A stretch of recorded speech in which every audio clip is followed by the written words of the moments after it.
Unit 1 এর যে দ্বিতীয় চ্যাপ্টার ম্যাপিং বা চিত্রণ এখন শুরু করা হবে। তো চিত্রণ শুরু করার আগে 11 এর কিছু জিনিস এখানে দরকার। তোমরা তো অর্ডার পেয়ার জানোই। এখানে চিত্রণের সংজ্ঞা, প্রসার, দুটো চিত্রণের সম্পর্ক আর দুটো চিত্রণের সমান হবে সেইটার উপরে কিছু আগেই তোমরা শিখেছো। আমি শুধু চিত্রণের সংজ্ঞাটা, তারপরে আর চিত্রণের বিভিন্ন ধরন নিয়ে আলোচনা করব। এখন চিত্রণ হচ্ছে যে যদি এ একটা নন এমটি সেট হয়, অর্থাৎ কমপক্ষে একটা উপাদান থাকবে, বি একটা নন এমটি সেট, এর কমপক্ষে একটা উপাদান থাকবে, আর কোন উপাদান কোন একটা রুল নিয়ম এফ, সে রুল অনুসারে এইটা হচ্ছে কি ডোমেন সেট, এটা হচ্ছে কোডোমেন সেট।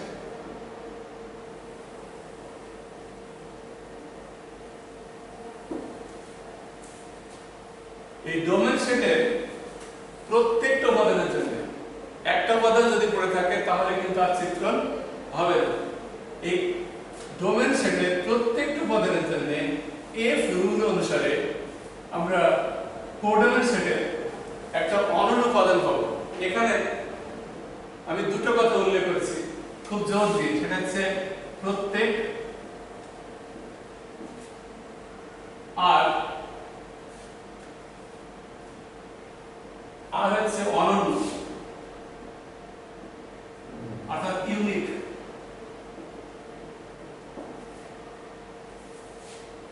এই দুটো কথার উপরে জোর দেওয়া দরকার, কারণ সম্বন্ধের ক্ষেত্রে এই প্রত্যেকের প্রয়োজন নাই আর অনন্য হতে হবে না, কিন্তু চিত্রণ হতে গেলে প্রত্যেক অর্থাৎ ডোমেন সেটের প্রত্যেক উপাদানের জন্য আমরা এ রুল অনুসারে বি সেটের একটা অনন্য উপাদান পেতে হবে। যদি পাই তাহলে আমরা এ কে, তাছাড়া তোমরা জানো যে এ কে অবশ্যই এ ক্রস বি এর সাবসেট হতে হবে। তখন আমরা এ কে এ সেট থেকে বি সেটের একটা চিত্রণ আমরা বলবো, such that a to b, অর্থাৎ রুল হচ্ছে f আর চিত্রণ হবে কোথা থেকে না, তো এ সেট থেকে বি সেটের।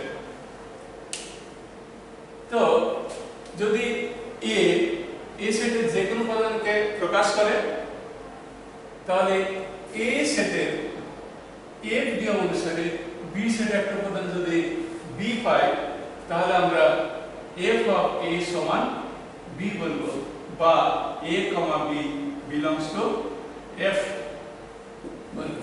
তখন এফটা হচ্ছে এ সেট থেকে বি সেটের একটা চিত্র। এখানে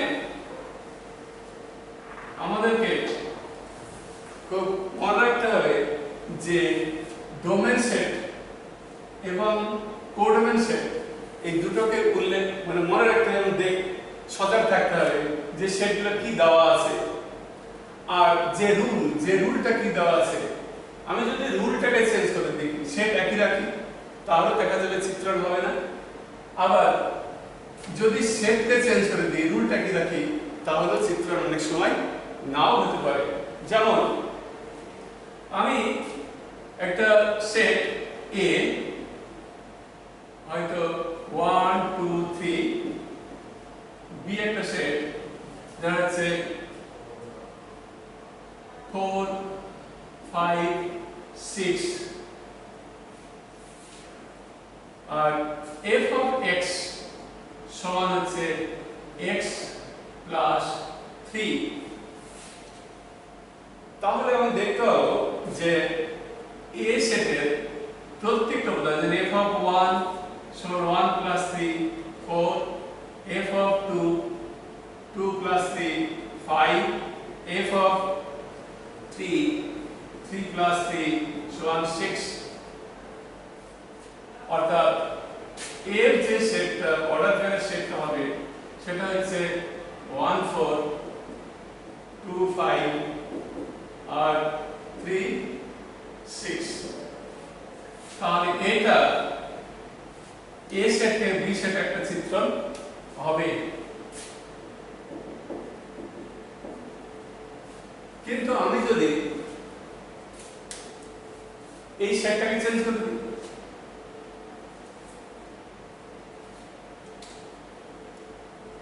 জিরো তাহলে আমি যদি এখানে 0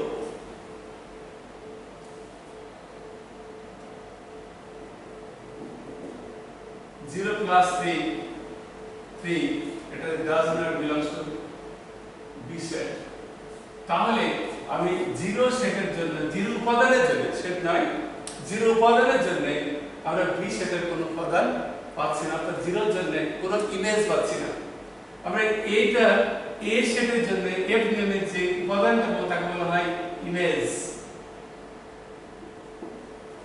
আর যে উপাদানের সাথে বি উপাদানটা পাচ্ছি তাকে বলা হয় প্রি ইমেজ এটা হচ্ছে প্রি ইমেজ প্রাক বিন্দু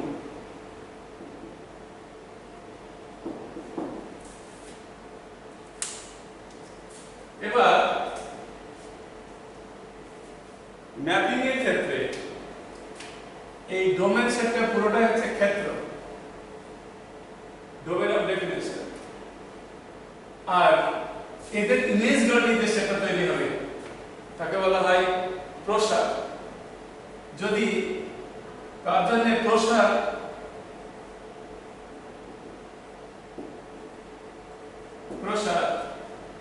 সবসময় কোডোমেন সেটের সাবসেট কোডোমেন সেটের সাবসেট হবে দুটো সেটকে আমরা বা দুটো ম্যাপিংকে আমরা সমান বলব যদি এ একটা ম্যাপিং জি একটা ম্যাপিং এই দুটো ম্যাপিংকে চিত্রকে আমরা সমান করব যদি ডোম এফ সমান ডোম জি রেঞ্জ এফ আছে রেঞ্জ জি হয় যদি এই দুটো সম্পর্ক সিদ্ধ করে তখন আমরা বলবো এফ এর সঙ্গে হচ্ছে জি সমান এবার আমরা চিত্রণের বিভিন্ন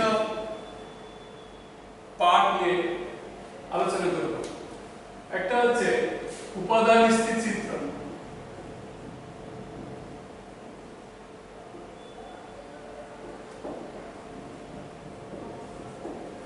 চিত্রণ বা আইডেন্টিটি ম্যাপিং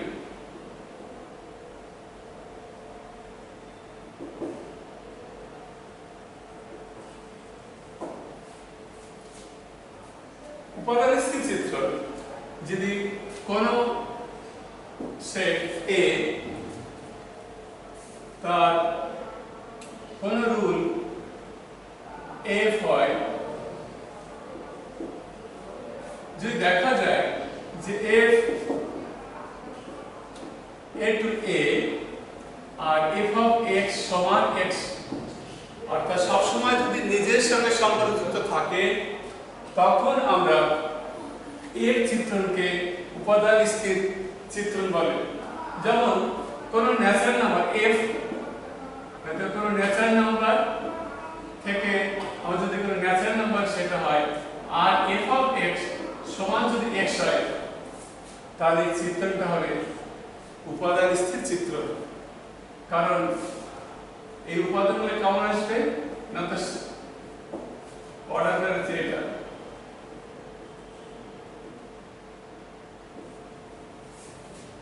তাহলে সবসময় যে নিজের সঙ্গে সংযুক্ত হবে আর অন্য কারোর সঙ্গে হবে না তখন ওটাকে বলা হয় উপাদান স্থির চিত্রণ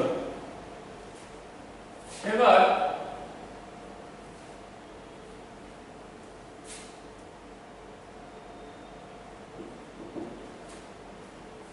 অন্তঃ অন্তঃচিত্রণ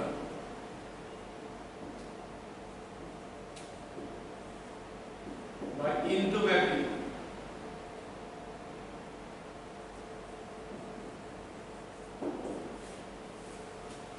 অন্তঃচিত্রণ বা ইনটু ম্যাপিং বা অন্তঃচিত্রণ বলা হয় যদি এ একটা নাম অবশ্যই নন এমপ্টি সেট হবে, বি একটা নন এমপ্টি সেট হবে, তাহলে এটা হচ্ছে ডোমেন সেট, এটা হচ্ছে কোডোমেন সেট।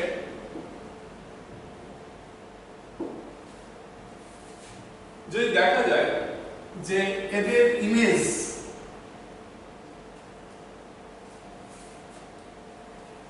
ইমেজগুলো যে সেটটা তৈরি হবে, অর্থাৎ এদের ইমেজ সেট নিয়ে যে সেট তৈরি হবে, অর্থাৎ রেঞ্জ এফটা প্রপার সাবসেট হবে কোডোমেন সেটে। অর্থাৎ বি সেটে অন্ততপক্ষে একটা উপাদান আমি পাবো, বি সেটে অন্ততপক্ষে একটা উপাদান পাবো যার কোনো প্রি ইমেজ নাই, প্রাগবিম্ব নাই। যেমন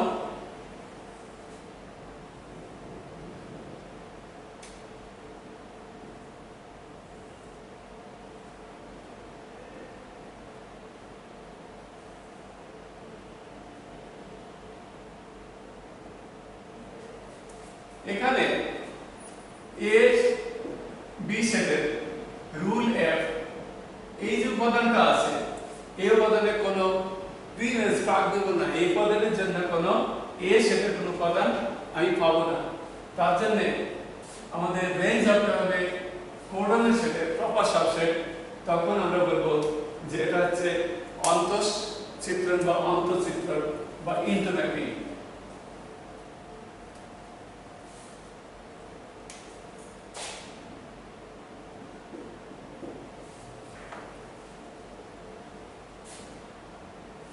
এবার হচ্ছে ওয়ান ওয়ান ম্যাপিং বা এক এক চিত্রণ।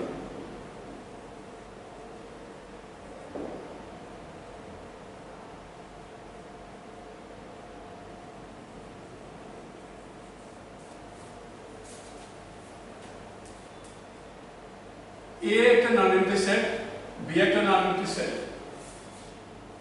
যদি দেখা যায় যে একটা চিত্রণ F from A to B, A থেকে B সেটের একটা চিত্রণ F, যদি x, y belongs to A সেটের যে কোনো দুটো উপাদান, f of x সমান f of y যদি ইমপ্লাইজ করে x সমান y, বা আমরা বলতে পারি যে f of x যদি নট ইকুয়াল টু y হয়, fx not equal to f of y হবে, তখন আমরা বলবো যে এই f চিত্রণটা হচ্ছে এক এক চিত্রণ। যেমন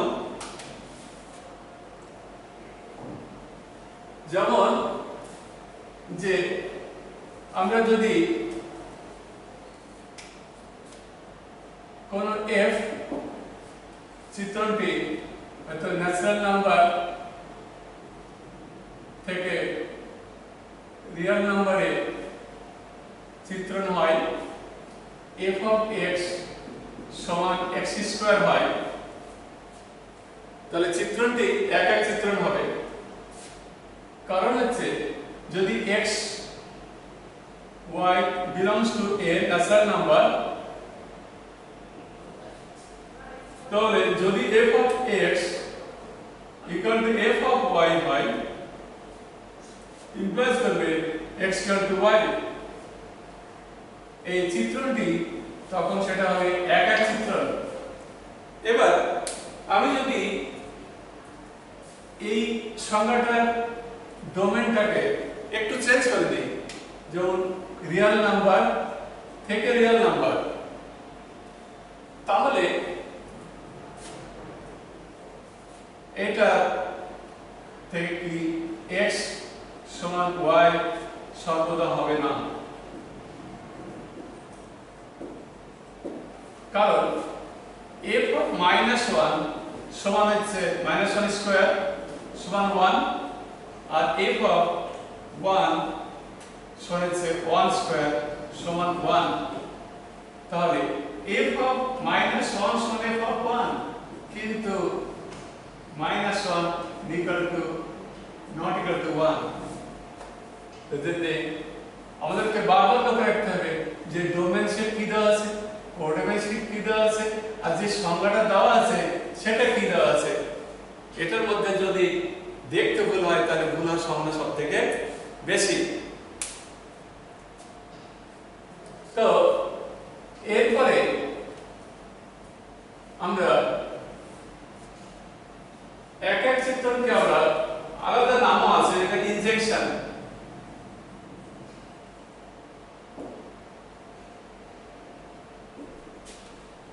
বা ইনজেক্টিভ ম্যাপিংও বলে। এবার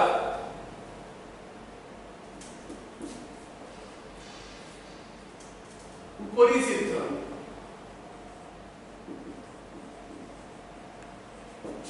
বা আমরা ওয়ান টু ম্যাপিংও বলতে পারি বা লিখতে পারি সাবজেকশন।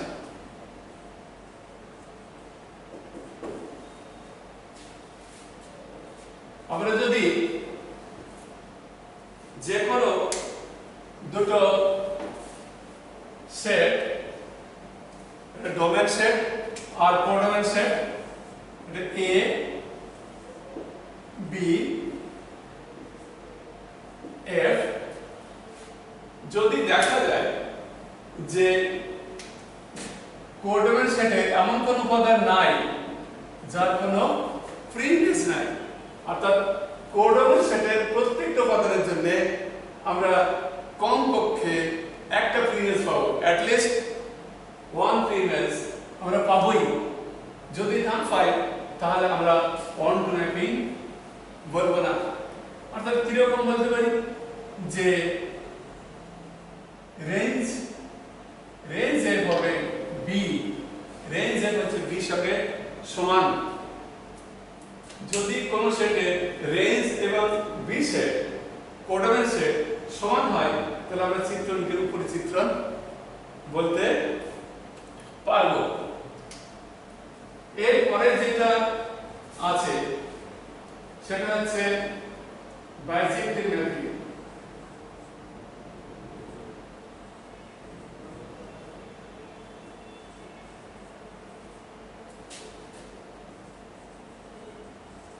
বাইজেক্টিভ চিত্রণ, বাইজেক্টিভ চিত্রণ হতে গেলে বা বাইজেকশন হতে গেলে অবশ্যই কি হবে না, তো 1 1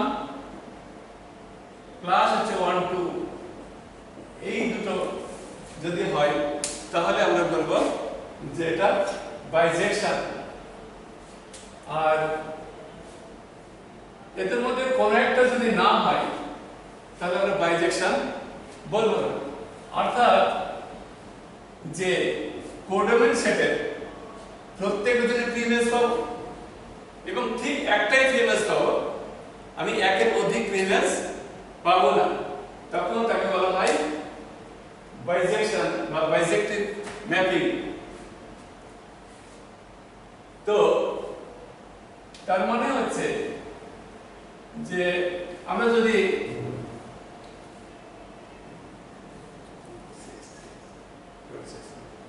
তো এখন এই পর্যন্ত থাকলো, পরে বাকি অংশ নিয়ে আবার পরে আলোচনা করা।